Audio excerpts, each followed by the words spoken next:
शिल्पा,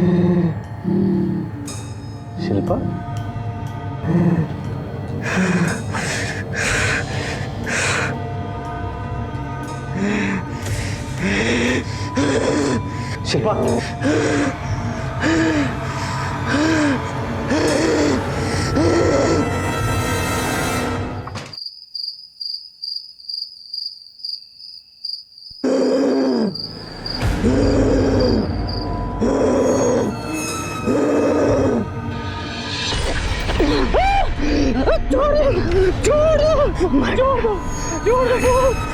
नोच कर मार डाला,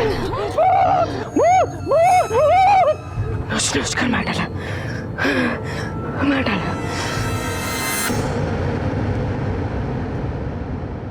साहब बहुत परेशान करके रखा उसने, रात को उठ के चिल्लाने लगती है। कल आधी रात को उसने मुझे डरा ही दिया साहब। उसके माँ बाप एक तांत्रिक को लाए थे।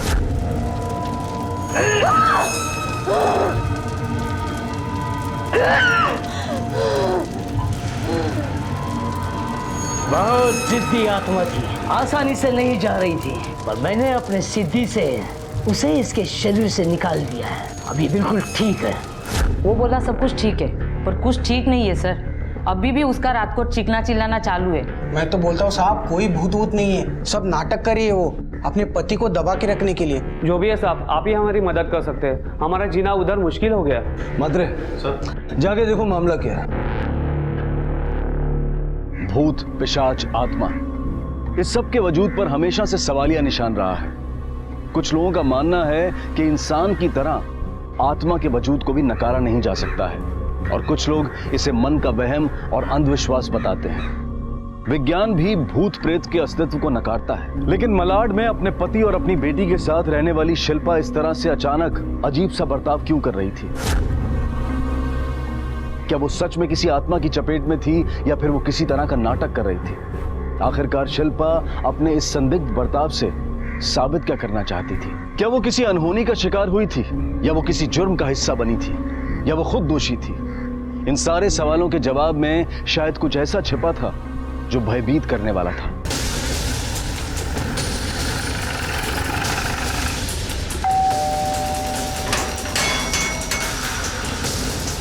आप शिल्पा के पति सुरेश हैं? जी सर। मुझे आपकी पत्नी से कुछ बात करनी है। मिसेस यादव, आपके पड़ोसियों ने आपके खिलाफ कंप्लेंट की है कि आप रात भर चीखती चिल्लाती रहती हैं, जिसकी वजह से उन सबको प्रॉब्लम होती है, डिस्टर्ब होते हैं वो। क्या प्रॉब्लम है आपको? कोई आपको मारता पीटता है? कोई आपको टॉर्चर करता है? देखिए मिसेस यादव, जब तक आप हमें बताएंगे नहीं तब तक हम आपकी हेल्प नहीं कर सकते। प्लीज बताइए हमें क्या प्रॉब्लम है।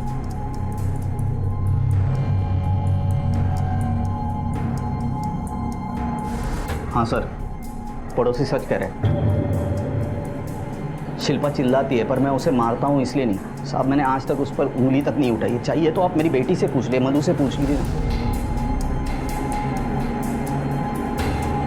क्या आपके पापा आपकी मम्मी के साथ मारपीट करते हैं, लड़ाई झगड़ा करते हैं?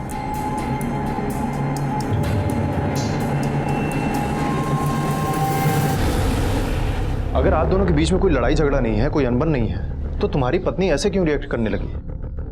वो रात रात भर चिल्लाती क्यों है? पता नहीं साहब, ये सब कुछ 10 महीने पहले चालू हुआ। कोई कहता है शिल्पा पागल हो गई है, कोई कहता है नाटक करी है, उसके माँ बाप कहते हैं भूत का साया है। तुम उसे किसी अच्छे साइकियाट्रिस्ट या डॉक्टर को क्यों नहीं दिखाते? साहब मैं शिल्पा से प्यार करता हूँ। आपको लगता है मैंने ये सब कुछ किया नहीं होगा? सब कुछ किया साहब, कुछ फायदा नहीं होता इसका।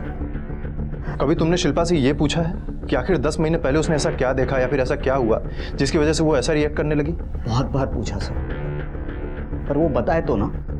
जब होश में रहती है तो गुमसुम रहती है, नींद से उठती है, चिल्लाने लगती है, बिना किसी को बताए घर से बाहर निकल जाती है। सब मालूम नहीं साहब, हमारे संसार को किसकी नजर। सर शिल्पा की हालत तो बहुत खराब है। वैसे उसके घर में तो ऐसी कोई प्रॉब्लम नहीं है सर, लेकिन वो जिंदा लाश की तरह पड़ी रहती है, जैसे ना कुछ देख रही हो ना ही कुछ सुन रही हो। सर मुझे लगता है कि उसको किसी बात का गहरा सदमा लगा है। मात्र एक अच्छी खासी औरत बिना किसी मेडिकल इश्यू के इस तरह का डिस्टर्ब बिहेवियर करने लग जाती है, क्यों? ऐसा करो, एक आदमी उसके घर के बाहर सर्विलेंस पे लगा दो, देखो क्या होता है। ठीक है सर।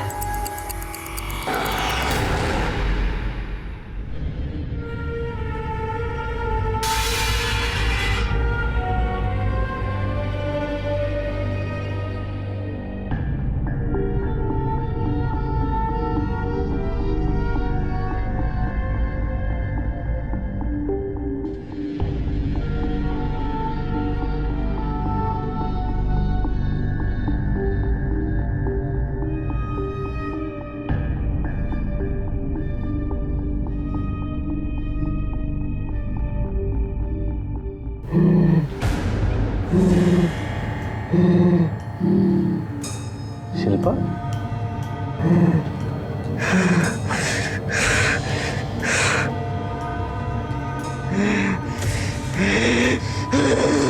शिल्पा?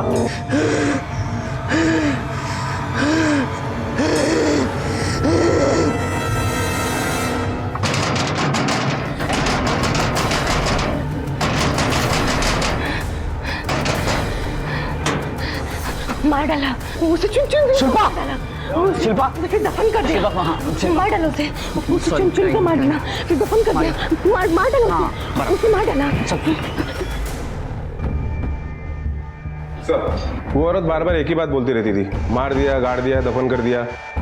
और उस टाइम वो एकदम पागल जैसे हो जाती थी, जैसे कुछ बताना चाहती है सर, पर वो कुछ उसके आगे बता नहीं पा रही। मात्र ये भूत वाली थियरी तो कंफर्म होने से रही। अब रहा पागलपन। इसका मतलब यह है कि उसके पागलपन की वजह है वो हादसा जो उसके मन में घर कर गया, और ये इतनी डरी हुई है कि नॉर्मली नहीं हो पा रही। इस शिल्पा और उसके पति सुरेश की इंफॉर्मेशन निकालो जरा।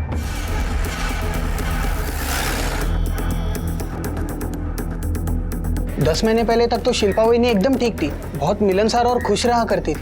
वो रोज अपनी बेटी मधु को आपके घर छोड़ने आती थी।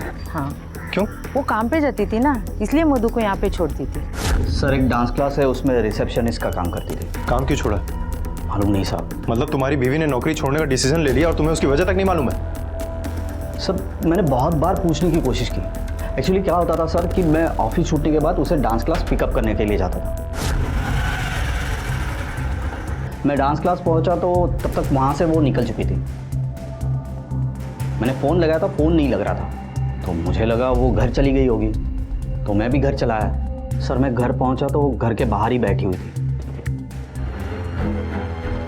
तुम यहाँ बैठी हो, अंदर क्यों नहीं? अजीब तरीके से रो रही थी, मालूम नहीं उसका ध्यान कहाँ था, क्या सोच रही थी। मैंने उससे बात करने की कोशिश की तो ऐसा लगा कि अभी अभी नींद से जागी है।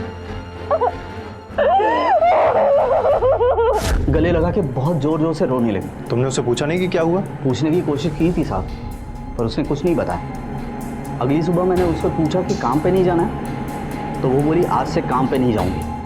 जोर दे के पूछा तो मुझ पर भड़क गई। उस दिन से आज तक उसका पागलपन वैसे के वैसा है। ऐसा क्या हुआ था कि उसने नौकरी छोड़ दी और ऐसी हालत हो गई? सर मुझे लगता है कि शिल्पा के साथ जो कुछ भी हुआ है, या तो क्लास के दौरान हुआ है या तो क्लास से घर लौटते वक्त हुआ है। शिल्पा ये जो बार बार बोलती रहती है मार डाला, दफन कर दिया, इससे एक तुक तो लगाया जा सकता है कि मामला शायद खून का हो। जरा शिल्पा की डांस क्लास जाके पता करो। ठीक है सर। ये डांस क्लास आप ही चलाते हैं ना? हाँ सर। आपके यहाँ एक लड़की एज ए रिसेप्शनिस्ट काम करती थी, शिल्पा नाम की, राइट? हाँ सर, बिना नोटिस दिए वो अचानक काम छोड़ के चली गई और ऑलमोस्ट 10 महीने हो गए हैं, और 11 जून को वो लास्ट टाइम काम पे आई थी। कमाल है, उसके काम छोड़ने की तारीख आपको मुँह ज़बानी याद है? वो इसलिए सर क्योंकि 12 जून को हमारी डांस क्लास का स्थापना दिवस होता है और बहुत सी तैयारी करनी होती है, और उसके जाने की वजह से हमें काफ़ी प्रॉब्लम का सामना करना पड़ा। 11 तारीख को वो कितने बजे गई थी? नॉर्मल टाइमिंग से थोड़ा लेट हुआ होगा सर, क्योंकि अगले दिन फंक्शन की बहुत तैयारियाँ करनी थी। वो अकेली नहीं रुकी थी, बाकी लोग भी उसके साथ थे। और आप कहाँ थे? सर 11 जून को मेरी वाइफ का बर्थडे होता है, तो इसलिए मैं 5 बजे यहाँ से निकल गया था। शिल्पा रुकी थी क्योंकि उसका हस्बैंड उसको लेने आने वाला था। शिल्पा यहीं क्लास में ही रुकी थी? नहीं सर, बाहर रुकी थी क्योंकि 9:30 बजे सेटर बंद हो जाता है। सर शिल्पा उस रात यहीं पर खड़े होकर अपने हस्बैंड का वेट कर रही थी। सर ये एरिया काफ़ी सुनसान है और मार्केट भी आगे से लेफ्ट टर्न लेने पे ही शुरू होता है, इसलिए सर मुझे ऐसा लगता है कि शिल्पा के साथ जो कुछ भी हुआ है यहीं पे हुआ है सर। मात्र ऐसा भी तो हो सकता है कि शिल्पा के साथ कुछ ना हुआ, बल्कि उसने कुछ होते हुए देखा हो जिसका सदमा उसे लगा है। जरा उस तरफ देखते हैं, हो सकता है कुछ हाथ लग जाए। ठीक है।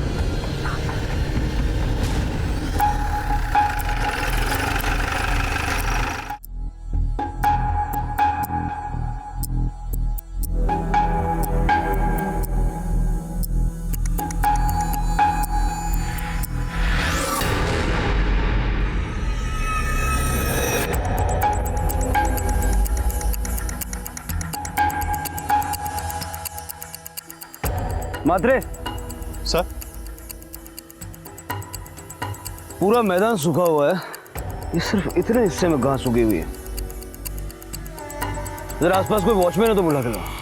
ठीक है सर। सर ये डंप यार्ड का वॉचमैन है। कब से काम करते हो यहाँ? आप 2 साल से। तब तो तुम्हें आइडिया होगा यहाँ कोई पानी की पाइपलाइन जाती है क्या, या पानी का कोई और सोर्स? नहीं साहब, ऐसा तो कुछ नहीं। ठीक है, जाओ। जी सर। मात्रे, पानी का कोई सोर्स नहीं और पूरे मैदान में सिर्फ यहाँ पे हरी घास उगी हुई है, समझ रहे हो? क्योंकि जमीन में दफनाई हुई बॉडी डिकम्पोज होने के बाद खाद का काम करती है।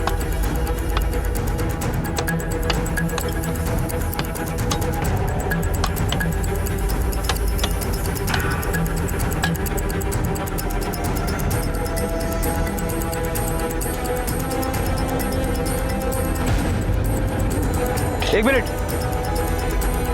थोड़ा संभाल के खोलो।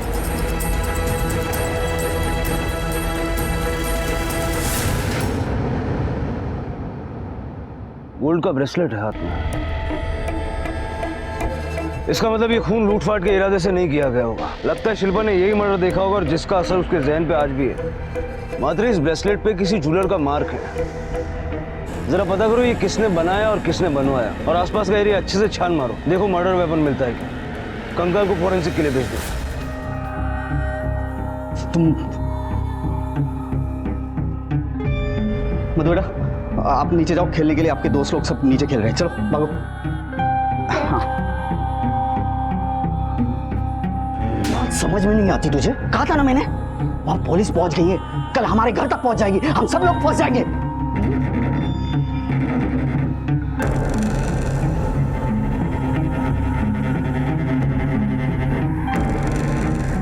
मेरी तरफ देखो, पुलिस आ गई है ना, मुंह बंद रखना, समझी? तो समझे?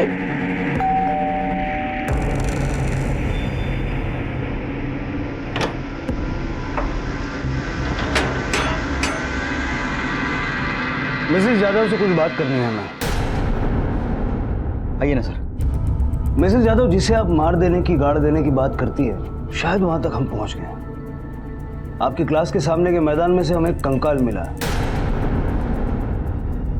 इसी मर्डर की बात करती है ना, या कोई और बात है? कुछ तो बताइए। मिसेस यादव, जब तक आप हमारी मदद नहीं करेंगी तब तक हम उसको इंसाफ नहीं दिला सकते जिसका मर्डर हुआ है। ये वही मर्डर था ना जिसको आपने होते हुए देखा है। आपने खूनी को भी देखा था ना, आप पहचान सकती हैं ना उसे? कुछ तो बताइए मिसेस यादव, कुछ तो बोलिए। किसने मारा, किसको मारा? आप उनमें से किसी को जानती हैं? अगर पहचान सर प्लीज, आप दोनों से रिक्वेस्ट करता हूँ और जोर मत डालिए।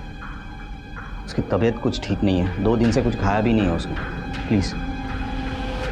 ठीक है, आप जरा हमारे साथ आइए। मिस्टर यादव, डॉक्टर गीता पंचाल एक साइकेट्रिस्ट हैं। आज से आपकी पत्नी का इलाज वो करेंगे, क्योंकि अब ये केस एक मर्डर केस बन चुका है और शिल्पा यादव उसकी आई विटनेस हो सकती है, इसलिए उनका ठीक होना जल्द से जल्द बहुत जरूरी है। इसमें आप भी हमें कोऑपरेट करेंगे? हो सर। ध्यान रखिएगा उनका। चलते हैं।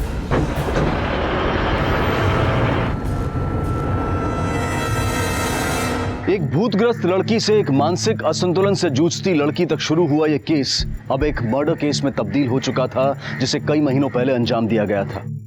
पुलिस को एक कंकाल मिला था जिसकी पहचान उनके लिए चुनौतीपूर्ण होने वाली थी। शिल्पा कुछ भी कहने में असमर्थ थी और साथ ही उस पर सुरेश का दबाव भी था।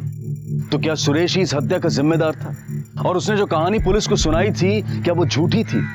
कहीं वो खुद ही तो शिल्पा की इस हालत का जिम्मेदार नहीं था, या फिर शिल्पा भी किसी तरह से इस गुनाह से जुड़ी हुई थी? ये जो तुम्हारे डांस क्लास के सामने जो प्लॉट है, ये किसका है? ये प्लॉट मिस्टर रजत शाह का है। वो इंडिया नहीं, सिंगापुर में रहते हैं और कई सालों से यहाँ पे आए भी नहीं। पाटिल सर, रजिस्ट्रार के ऑफिस से इस प्लॉट की पोस्टल एड्रेस निकालो और ओनर की डिटेल्स निकालो। Okay sir.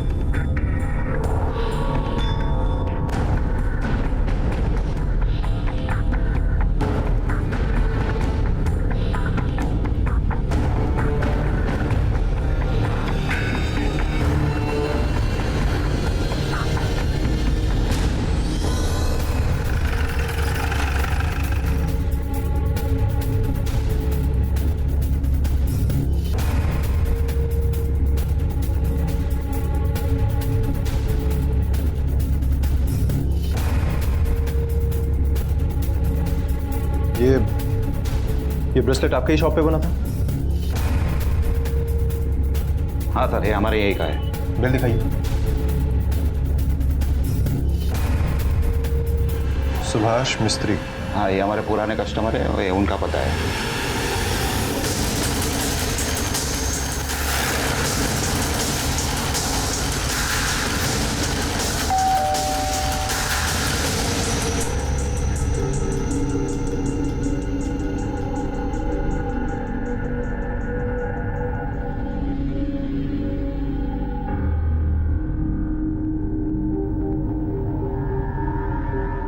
जी कहिए।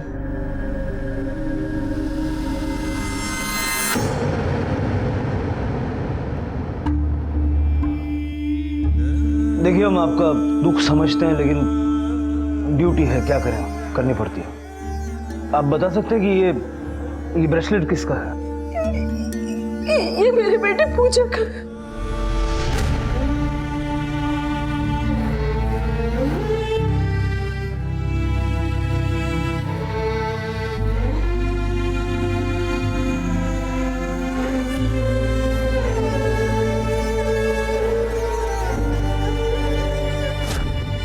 कब से लापता है आपकी बेटी?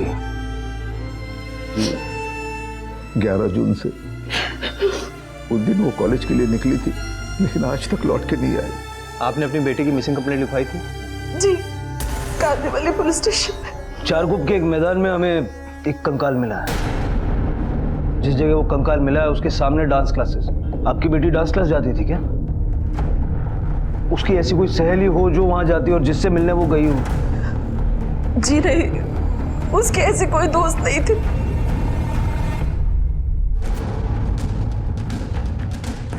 मात्र कांदिवली पुलिस स्टेशन से कांटेक्ट करो और पूजा की मिसिंग रिपोर्ट और उससे रिलेटेड सारे केस पेपर्स मंगवाओ। ठीक है सर।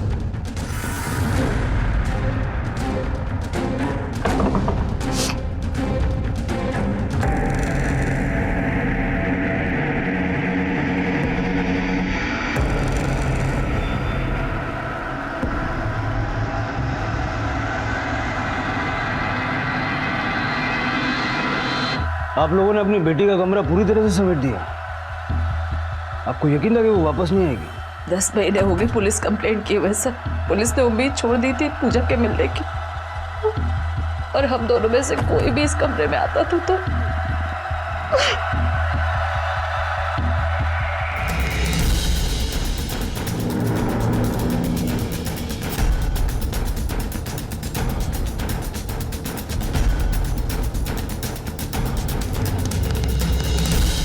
पूजा का किसी से कोई अफेयर वगैरह था क्या, या कोई दुश्मनी? आपकी किसी से कोई रंजिश थी क्या, जिसकी वजह से पूजा को कोई मार सकता है? नहीं सर, ऐसा कुछ नहीं था। ये रही कांदीवली पुलिस स्टेशन से पूजा की मिसिंग रिपोर्ट और इन्वेस्टिगेशन की फाइल। इसके मुताबिक पूजा 10 महीने पहले 11 जून 2016 को अपने कॉलेज जाने के लिए निकली थी। हाँ सर, लेकिन पूजा के दोस्तों के बयान के मुताबिक वो उस दिन कॉलेज पहुंची ही नहीं थी, और पुलिस के मुताबिक कॉलेज पहुंचने से पहले ही पूजा का फोन बंद हो गया था। इसका मतलब पूजा को आधे रास्ते से ही उठा लिया गया। शिल्पा के साथ जो हादसा हुआ वो भी 11 जून को हुआ, लेकिन रात में, और क्लास और शिल्पा के आई विटनेस होने के बीच का जो समय है उसके मुताबिक या तो पूजा को मार के वहां ले जाके दफनाया गया या फिर वहीं मार के दफनाया गया। तो शिल्पा जब तक बयान देने की हालत में नहीं होती तब तक हमारे लिए ये सिर्फ एक अंदाजा है। Yes sir. Doctor Panchal, Mrs Yadav की तबीयत अब कैसी है? काफी बड़ा सदमा लगा है, उसे हील होने के लिए थोड़ा और टाइम देना चाहिए। आइए ना, आपसे कुछ बात करना है।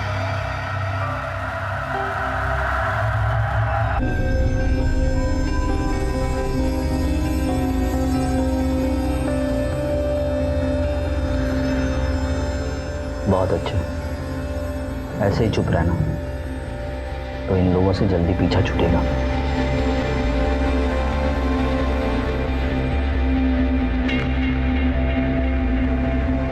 सर, फॉरेंसिक रिपोर्ट के मुताबिक पूजा का मर्डर 1 से 20 जून के बीच में हुआ है, और मर्डर किसी चाकू या धारदार वेपन से किया गया है, क्योंकि हड्डियों पे स्क्रैच के निशान मिले हैं सर। इसका मतलब है कि फोन स्विच ऑफ होने से मौत होने तक पूजा किडनैपर के कब्जे में थी। सर, ऐसा भी तो हो सकता है ना कि उसका किडनैप हुआ ही ना हो, बल्कि वो खुद अपनी मर्जी से किसी के साथ गई। मात्रे, अगर ऐसा भी है तो उस पास्ट के पर्सन को हमें ढूंढ के निकालना तो होगा। जरा पता करना होगा कि पूजा का घर वालों से और बाहर वालों से रिश्ता कैसा था। मुझे माफ करना बेटा, तुम्हारे साथ जो कुछ भी हुआ उसका जिम्मेदार मैं हूं। मेरी एक गलती की वजह से तेरी जान चली गई। असली गुनहगार तो मैं हूं। मैंने तुम्हें मौत के मुंह में ढकेल दिया। मुझे माफ करना बेटा, मुझे माफ करना, माफ करना पूजा। तुम्हारी सोसाइटी में जो सुभाष मिस्त्री रहते हैं, उनकी बेटी पूजा मिस्त्री ये कैसी लड़की थी? हंसमुख थी साहब, बहुत अच्छी लड़की थी साहब। हम कभी उसको उदास नहीं देखे साहब। पूजा जैसे बच्चे आजकल कहाँ देखने मिलते हैं सर। रोज अपने पापों को लेकर नीचे घूमने आया करती थी। सुहास जी को कभी पूजा से सीधे मुंह बात करते हुए नहीं देखा। पता है, सुबह सुबह ताज़ी हवा में घूमने से ना हमेशा माइंड फ्रेश हो जाता है, पॉजिटिविटी आती है और विल पावर भी बढ़ जाती है। फिर ऐसा कोई काम नहीं है जो इंसान नहीं कर सकता। पापा पानी पापा, आप मुझसे नाराज हो ना, तो पानी पे गुस्सा क्यों निकाल रहे हो? पापा प्लीज, कब तक नाराज रहोगे मुझसे? पापा प्लीज पानी पी लो ना, पापा प्लीज पानी पी लो ना पापा। ये सुभाष जी पूजा से किस बात पे नाराज रहते थे? साफ साफ तो कुछ पता नहीं है, लेकिन सुहास जी हमेशा कहते थे उसने उनकी जिंदगी छीन ली है, वो कभी भी पूजा को माफ नहीं करेंगे। सर पूजा फ्रेंडली थी, पर वो हमारे इतने क्लोज नहीं थी कि हम उसके बारे में कुछ जान सके। हाँ, उसकी बेस्ट फ्रेंड नीलिमा है, शायद उसे कुछ पता हो। सर वो मेरी बेस्ट फ्रेंड तो थी, पर कभी अपने पर्सनल लाइफ के बारे में डिस्कस नहीं किया। हाँ, उसे एक लड़का लेने और ड्रॉप करने ज़रूर आता था। कौन था वो लड़का? क्या नाम था उसका? सर नाम तो याद नहीं, कभी पूजा ने मिलवाया ही नहीं। हाँ, उसके कार के साथ हमने सेल्फी ज़रूर ली थी।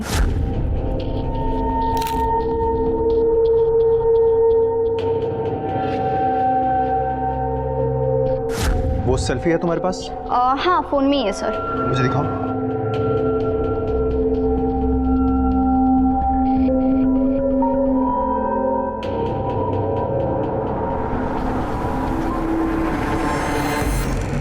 सर जब हम सुभाष से पहली बार मिले थे तो हमें ऐसा बिल्कुल नहीं लगा था कि वो अपनी बेटी से बात तक नहीं करता होगा। और उस दिन उन्होंने पूजा का किसी से अफेयर होने से भी इनकार किया था, जबकि इंक्वायरी में ये सामने आया है कि एक लड़का कॉलेज में रोज पूजा को लेने और छोड़ने जाता था। सर हो सकता है कि ये अफेयर ही सुभाष की नाराजगी की वजह? बिल्कुल हो सकता है। मैं सुभाष से पूछताछ करता हूँ, तुम आरटीओ से उस गाड़ी की डिटेल्स निकाल दो। ठीक है सर।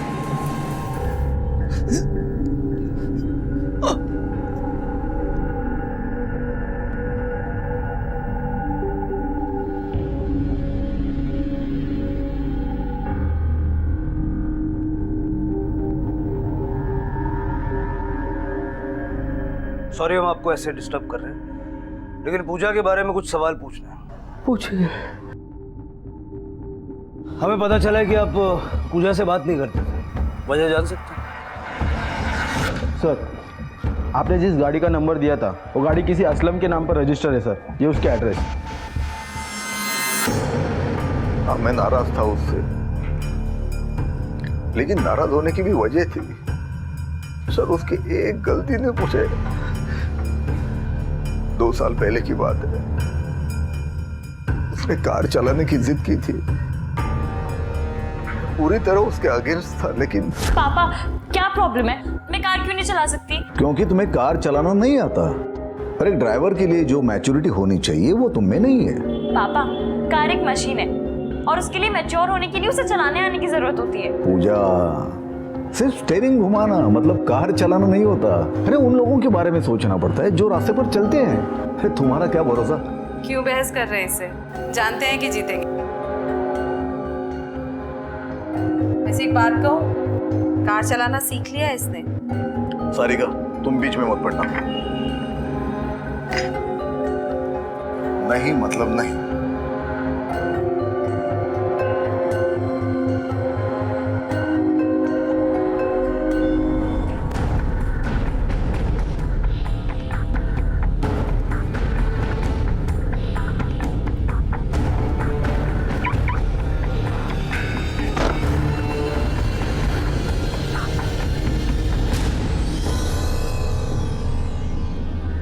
सारिका, तो मेरे मेरी गाड़ी की चाबी कहाँ?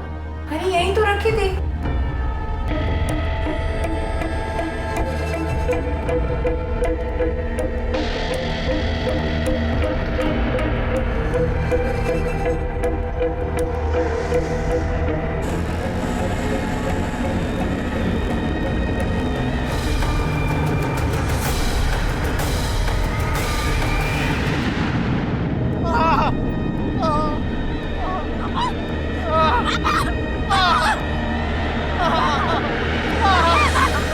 उसकी जिद में मैंने अपने दोनों पैर खो दिए।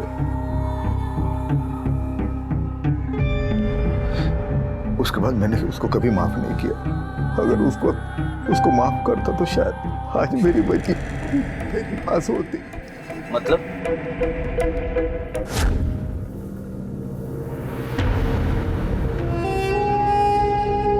पापा मुझे आपसे कुछ बात करनी है। पापा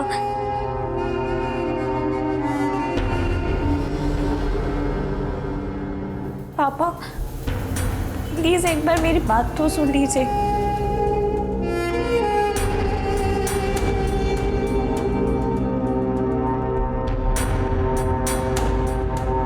आपने ये सब हमें पहले क्यों नहीं बताया? मुझे लगा कि 2 साल पुरानी बातें आपके किसी काम नहीं आएगी। मिस्टर मिस्त्री, क्या हमारे काम का है क्या नहीं है, ये हमें डिसाइड करने दीजिए। आपके पास जो भी इंफॉर्मेशन है शेयर कीजिए प्लीज। इन्हें तो पता नहीं, आप बता सकती हैं कि बात क्या थी?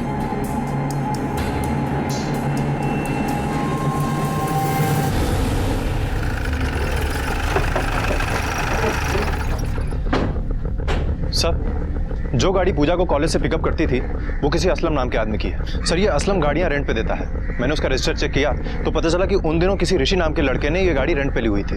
सर, ऋषि ने जो नंबर दिया था वो डिस्कनेक्ट है और जो एड्रेस दिया था वहाँ पे ताला लगा हुआ है। पूजा के माँ बाप से पता करो वो किसी ऋषि को जानते हैं क्या, और ये सुभाष की बीवी सारिका का बैकग्राउंड भी जरा चेक करो। कुछ तो गड़बड़ है इस पति पत्नी में। ये सारिका जितना अपने आप को सीधा दिखाती है उतनी है नहीं। 2 साल पहले सुभाष का एक्सीडेंट हुआ, उसने अपनी नौकरी गंवा दी। पूजा कॉलेज में पढ़ती थी, सारिका हाउसवाइफ है। कि घर का खर्चा कैसे चलता है? कत्ल के मामले में पुलिस के हाथ कंकाल लगे अब 1 हफ्ते से ज्यादा हो चुका था, लेकिन अब तक पूजा की पहचान के अलावा पुलिस के हाथ कोई ठोस सुराग नहीं लगा था। ऋषि के नाम पर उम्मीद जगी थी, लेकिन वो भी टूट गई जब सुभाष और सारिका ने ऋषि नाम के किसी भी लड़के को जानने से इनकार कर दिया। पुलिस को फिर से एक उम्मीद दिखाई दी जब उन्हें यह पता चला कि घर के खर्चे को सुचारू रूप से चलाने के लिए सुभाष और सारिका ने एक लड़के को पेइंग गेस्ट रखा है जिसका नाम राजा है। कौन है ये राजा और क्या उसका पूजा के कत्ल से कोई ताल्लुक है? सर, राजा हमारा पेइंग गेस्ट था। अब कहाँ है ये राजा? वो तो पता नहीं, 1 साल का प्रोजेक्ट था उसका। प्रोजेक्ट खत्म हुआ और वो चला गया। हमने पूछा भी नहीं कि कहाँ जा रहा है। और ये पेइंग गेस्ट आपको मिला कैसे? ऐड दिया था पेपर में, वही पढ़ कर आया था। हमें लड़का शरीफ लगा, हमने रख लिया। उसकी पुलिस एनओसी करवाई थी आपने?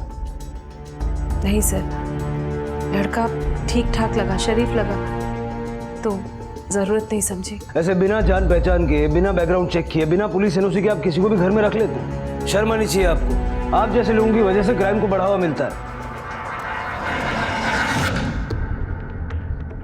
अजीब किस्म के लोग हैं सर, बिना किसी जानकारी के पेइंग गेस्ट रख लेते हैं। उनकी बेटी का अफेयर चल रहा है, वो रोज किसी से मिलती जुलती है और इन्हें कुछ पता ही नहीं है। अजीब लापरवाह किस्म के लोग हैं सर। मतलब ये भी तो हो सकता है कि लापरवाह है नहीं, बन के दिखा रहे हैं। एक काम करो, ऋषि के तब के कॉल रिकॉर्ड्स निकालो जब उसका फोन एक्टिव था, और सारिका और सुभाष के तब के भी और अब के भी। ठीक है सर।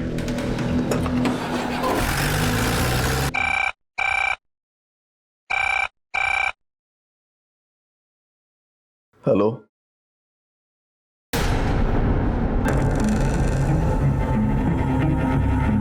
साले तेरी हिम्मत कैसी हुई यार फोन करने की? तेरी वजह से मेरा सब कुछ। हेलो, तुमने यहाँ क्यों फोन किया?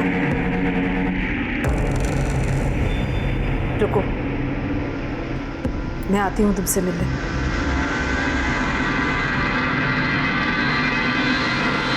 सर, ये रहे ऋषि के 1 साल पुराने नंबर के कॉल रिकॉर्ड्स। सर, अक्सर जिन नंबर पे इनकमिंग और आउटगोइंग कॉल्स हुए हैं उनमें एक नंबर तो पूजा का है ही, लेकिन एक नंबर ऐसा भी है जिन पर पूजा से भी ज्यादा लंबी बात की है ऋषि ने। किसका नंबर है? सर ताज्जुब की बात यह है कि ये नंबर भी ऋषि के ही नाम पे रजिस्टर्ड है। ऋषि के नाम? Yes sir. और सर जब हमने सारिका के बारे में इन्वेस्टिगेट किया तो पता चला कि हमारे ही पुलिस स्टेशन में सारिका ने 1 साल पहले एक कंप्लेंट दर्ज करवाई थी अपने देवर प्रदीप के खिलाफ। ये रही उसकी कॉपी सर, ये देखिए। मैंने प्रदीप के खिलाफ कंप्लेंट की थी क्योंकि उसने हरकत ही ऐसी की थी। वो इनकी बीमारी का फायदा उठाना चाहता था, मेरा फायदा उठाना चाहता था और उल्टा मुझे धमकी दे रहा था कि अगर मैंने मुंह खोला तो मेरा घर बर्बाद कर देगा। बस इसीलिए मैंने उसके खिलाफ कंप्लेंट की थी पुलिस में। बाद में आपने उसकी जमानत भी करवाई? जी नहीं, मैंने जमानत नहीं करवाई थी उसकी, इन्होंने करवाई थी, ये जानते हुए भी कि वो मेरे साथ क्या करना चाहता। कुछ नहीं करना चाहता था सर मैं उसके साथ। वो झूठ बोल रही है। उल्टा मैं जब भी भैया से मिलने जाता वो कुछ ना कुछ बहाना करके मेरे पास आती थी और मुझे चिपकती थी। तो जब तुमने कुछ किया ही नहीं तो उसने पुलिस में शिकायत क्यों की? सर वो कहते हैं ना चोर की दाढ़ी में तिनका, बस वही बात। उसे पता था कि अगर मैंने अपना मुंह खोल दिया तो वो फंस जाएगी, इसलिए उसने मुझे पहले फंसा दिया। तो तुम्हारे कहने का मतलब है कि वो सारे इल्जाम तुम पे झूठे लगा रही है? हाँ सर, वो एक नंबर की मतलबी औरत है सर। मैं तो क्या, उसने अपने पेइंग गेस्ट तक को नहीं छोड़ा और मैंने खुद अपनी आंखों से उन दोनों को रंगरलिया मनाते हुए देखा है सर। हो सकता है तुमने ये सब कुछ सारिका से बदला लेने के लिए किया। सारिका ने तुम्हें इग्नोर किया, तुम्हारे खिलाफ पुलिस कंप्लेंट की और बदले में तुम उसके ऊपर इल्जाम लगा रहे हो। और ये भी हो सकता है कि तुमने उसकी बेटी का खून भी किया हो। सर मेरा उस कमीनी औरत के साथ कोई लेना देना नहीं है सर। और जहाँ तक पूजा का सवाल है, वो तो मेरी बेटी की तरह है। वो भी मुझे बहुत मानती थी सर, अपने सारे सीक्रेट्स शेयर करती थी मेरे साथ। तब तो तुम्हें ये भी पता होगा कि ऋषि नाम के एक लड़के के साथ उसका अफेयर चल रहा था। ऋषि? नहीं सर, ये नाम तो मैं पहली बार सुन रहा हूँ। वो मुझे जब भी मिलती थी अपने मम्मी पापा के बारे में, राजा और रघु के बारे में बात करती थी। ये रघु कौन है? सर रघु उनके यहाँ पर एक नौकर था। करीब 1 साल पहले वो नौकरी छोड़ के चला गया।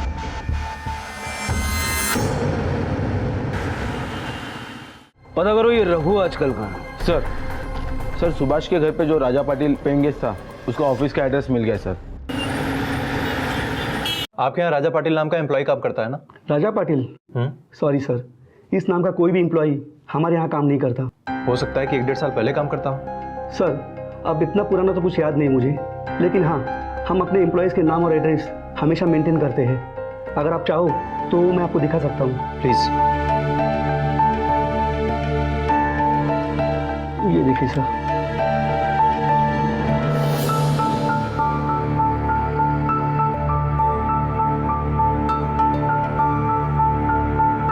ऋषि नायक, ये ऋषि आपके यहाँ एम्प्लॉय था ना? जी हाँ सर।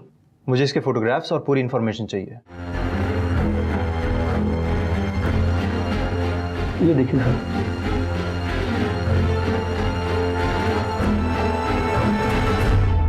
यही वो लड़का है जो पूजा को कॉलेज छोड़ने और पिकअप करने आता था? सर बहुत टाइम हो गया, ठीक से याद तो नहीं, पर शायद यही है। सर हमने ऋषि की फोटो असलम को दिखाई है जो कार रेंट पे देता है। असलम ने आइडेंटिफाई किया है कि ऋषि ने ही कार रेंट पे ली थी। नहीं सर, ये ऋषि नहीं, ये तो राजा है और यही तो सुभाष भाई के यहाँ पेइंग गेस्ट में रहता था। राजा ही ऋषि है, ये खुलासा पुलिस के लिए बहुत बड़ी कामयाबी थी। पर क्या यह भी संभव था कि सारिका और सुभाष जानते थे कि राजा ही ऋषि है, लेकिन वो ये बात पुलिस से जानबूझकर छिपा रहे थे? राजा क्यों 2-2 नामों का सहारा ले रहा था? क्या इसके पीछे भी कोई राज था? इसे पहचानते हैं हम? सर ये तो राजा है, यही तो था हमारे यहाँ पेइंग गेस्ट। तब तो आपको यह भी पता होगा कि यही आदमी राजा और ऋषि नाम की 2 आइडेंटिटी के साथ जी रहा था। नहीं, ऐसा तो हमें कुछ पता नहीं था। मिस्टर मिस्त्री, आपको कई सारी चीजें नहीं पता। इस आदमी का मिलना हमारे लिए बहुत जरूरी है, क्योंकि हो सकता है कि इसका पूजा के खून से कोई वास्ता हो। सारिका जी, आपको तो जरूर पता होगा। जी नहीं।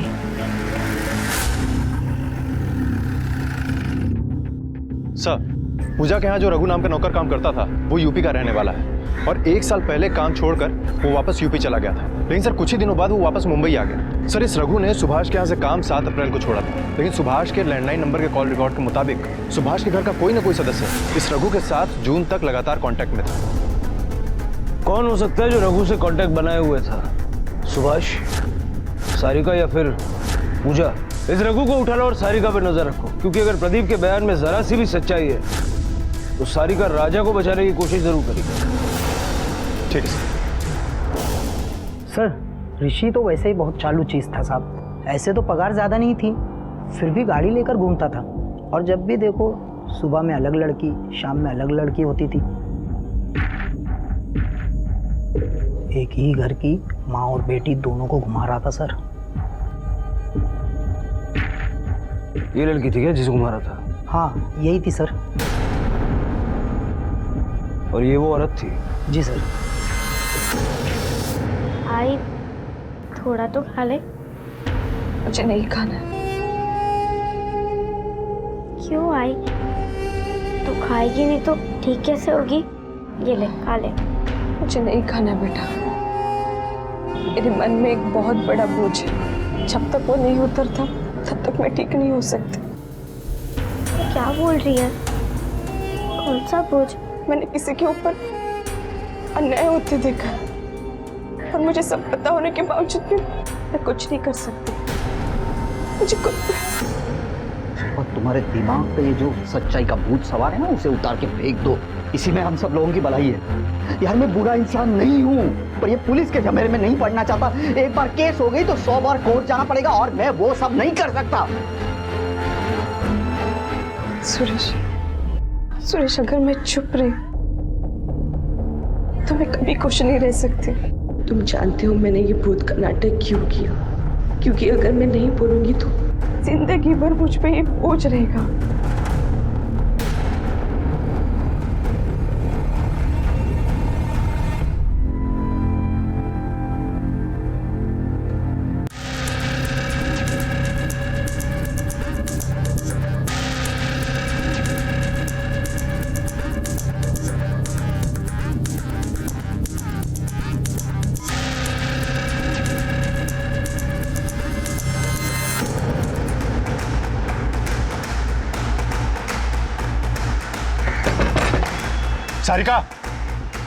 सारिका, देखो हमें मालूम है कि तुम अंदर हो।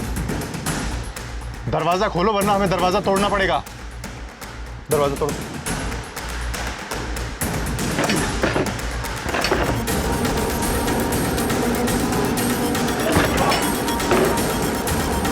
पकड़ो सर।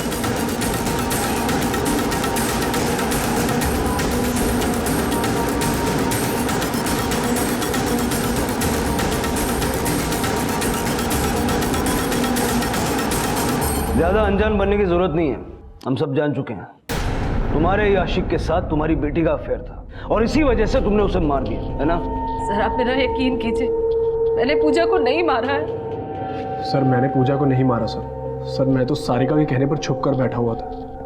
अगर आपको हमारे अफेयर के बारे में पता चल जाता तो सीधा शक हमारे ऊपर ही जाता सर। अच्छा, बहुत बात बनता है तू सारिका की। कोई बात नहीं, अभी 2 मिनट में सारा सच बाहर आ जाएगा।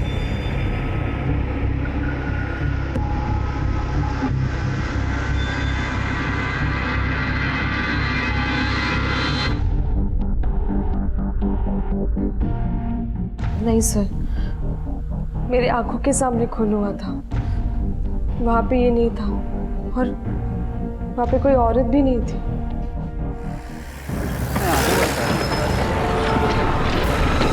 पकड़ो साहब। कहाँ भाग रहा है?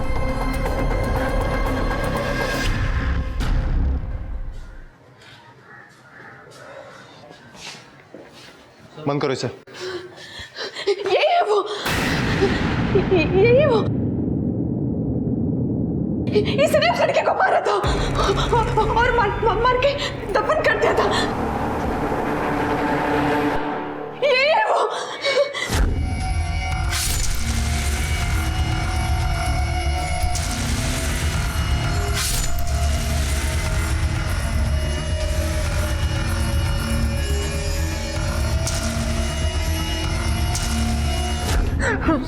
चल बोल। सब सुभाष भाई क्या काम करता था साहब, तो राजा की बहुत ऐश थी साहब, इसलिए मेरी जान जलती थी साहब।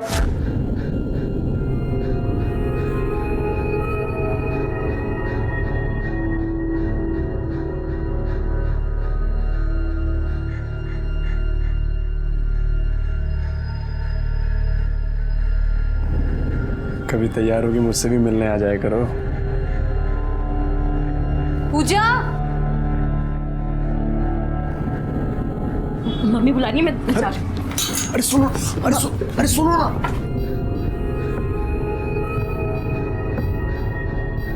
पूजा, नाश्ता कर लो। पूजा कहाँ गई? वो तो चली गई। कभी हमें भी नाश्ता करा दिया करो। जूड़ी तो भूखे है। साहब यही सोच के मैंने भी ऐसा ही किया साहब। जो वो इतनी ऐश काट रहा है तो मैं भी इस बहती गंगा में हाथ धो लूं। यही सोच के मैंने छोटी मैम साहब के ऊपर हाथ डाला साहब, और साहब ने पकड़ लिया और नौकरी से निकाल दिया मुझे। 11 तारीख को मैंने अपने 3 दोस्तों को बुलाया और छोटी मैम साहब को कॉलेज जाते समय रास्ते से उठा लिया साहब।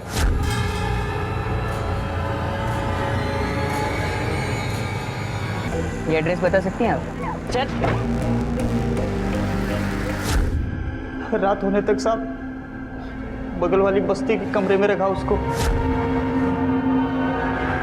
छोटी मैम साहब को रास्ते से हटाने के लिए उन्होंने मुझे याद किया। हाँ सर, मैंने मरवाया पूजा को। वो राजा से प्यार करने लगी थी, पर उसे मेरे और राजा के संबंध के बारे में कुछ नहीं पता था। जब उसे पता चला तो वो गुस्से में सब कुछ सुभाष को बताने गई। पापा, मुझे आपसे कुछ बात करनी है। पापा। सुभाष ने उसकी कोई बात नहीं सुनी और ये बात हमारे लिए प्रॉब्लम बन गई थी। पूजा ने रात दिन एक ही रट लगा रखी थी राजा से कि वो मुझे छोड़ दे और उससे शादी कर ले। इसीलिए मजबूरी में आकर मुझे ये डिसीजन लेना पड़ा। राजा को सेव करने के लिए मैंने पहले उसे घर से बाहर निकाल दिया, फिर रघु को पैसे देकर पूजा को मरवा दिया। ये पैसे रख, पूरे 60,000 हैं। इतने सारे पैसे? तुझे मेरा एक काम करना है। ऐसा कौन सा काम है मैडम? अच्छा होता अगर तुम्हारी असलियत सबके सामने नहीं आती, क्योंकि जैसा घिनौना काम तुमने किया है ना, किसी को भी ये जानकर विश्वास नहीं होता कि ऐसी भी मां हो सकती है। एक मां जिसने एक बेटी को जन्म दिया, उसने ही उसका जीवन ले लिया। ऐसे अपराध न सिर्फ रिश्तों को कलंकित करते हैं, बल्कि रिश्तों पर के विश्वास को भी कमजोर करते हैं। सारिका को पूजा के कत्ल की साजिश के लिए और रघु और उसके साथियों को पूजा के कत्ल के लिए गिरफ्तार किया गया है। ये सभी इस वक्त न्यायिक हिरासत में हैं। रिश्तों में भी दायरे जरूरी हैं। रिश्तों की मर्यादा बनी रहे तो ही रिश्ते चल पाते हैं, और जब रिश्ते अपनों को छलने निकल पड़ते हैं, तब सारिका जैसे उदाहरण पैदा होते हैं जो सिर्फ दूसरों के लिए नहीं बल्कि अपने लिए भी घातक होते हैं। इसी विचार के साथ अब मैं अनूप सोनी आपसे विदा लेता हूं। फिर मुलाकात होगी अगले एपिसोड में एक और चौंका देने वाले केस के साथ। तब तक अपना और अपने परिवार का ख्याल रखें और देखते रहें क्राइम पेट्रोल डायल 100। सबक एक को सीख हम सबको। जय हिंद।